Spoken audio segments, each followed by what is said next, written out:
बाज बोलता बहुत कम है लेकिन सबसे ऊंचाई पर उड़ता है और बाकी पंछियों का राजा होता है एक बाज।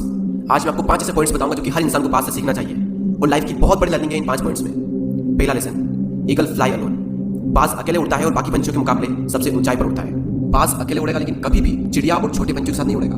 बाज हमेशा या तो बाज के साथ उड़ता है या फिर अकेला उड़ता है और इस समय ये सीख मिलती है कि छोटी सोच वाले लोगों से हमेशा दूर रहें और अकेले रहो, क्योंकि यही वो समय है जब खुद को जानने का असली मौका मिलता है। दूसरा लेसन, बाज का विजन बहुत ज्यादा क्लियर होता है और बहुत ज्यादा स्ट्रॉन्ग होता है। बाज अपने शिकार को 5 किलोमीटर दूर से ही देख लेता है और जब एक बार उसे अपना लक्ष्य दिख जाता है तो उसके बाद चाहे रास्ते में कितनी भी मुश्किलें क्यों ना आए वो अपने लक्ष्य को हासिल करके दम लेता है। इससे भी एक बहुत बड़ी सीख मिलती है कि अपना विजन क्लियर रखो और उसे हासिल करने में फिर चाहे कितनी भी मुश्किलें क्यों ना आए पीछे मत हटो उस बाज की तरफ। तीसरा लेसन, बाज कभी भी मरे हुए जानवर को नहीं खाता, वो हमेशा जिंदा शिकार करता है और इससे हमें यह सीख मिलती है कि जो हमारा पास्ट है वो मर चुका है, तो अपने उन मरे हुए सड़े हुए थॉट्स पर ध्यान मत दो और अपनी आने वाली ताजी फ्रेश जिंदगी पर ध्यान लगाओ। अपने पास्ट की पुरानी यादें जो तुम्हें तंग करती है उन्हें वहीं रहने दो जहां पर उसकी जगह है और तुम्हारे पास्ट की जगह है तुम्हारे पास्ट में, उसे वर्तमान में जगह मत दो, क्योंकि एक बार अगर तुम्हारा पास्ट तुम्हारे प्रेजेंट में आ गया तो तुम्हारा पास्ट तुम्हें कभी प्रेजेंट में नहीं रहने देगा।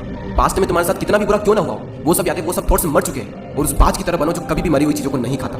चौथा लेसन, जब आंधी तूफान आते हैं तो बाज बहुत ज्यादा एक्साइटेड हो जाता है। जब बारिश होती है तो सारे पंछी छिपकर बैठ जाते हैं, लेकिन बाज को बड़ा मजा आता है। जब तेज हवाएं चलती है तो बाज उन हवाओं के सहारे और तेजी से ऊपर की ओर उठता है और ऊपर उठते उठते इतना ऊपर उठ जाता है कि बादलों से भी ऊपर पहुंच जाता है और इससे भी एक बहुत बड़ी सीख मिलती है कि मुसीबत में मजा ढूंढो। और नेपोलियन हिल ने एक बार कहा था कि हर बड़ी चुनौती अपने साथ में एक बहुत बड़ा अवसर लेकर आती है, तो उस बाज की तरह तुम भी अपने अवसर को पहचानो और जिस दिन तुमने अवसरों को पहचान लिया तो सारी मुश्किलें तुम्हारे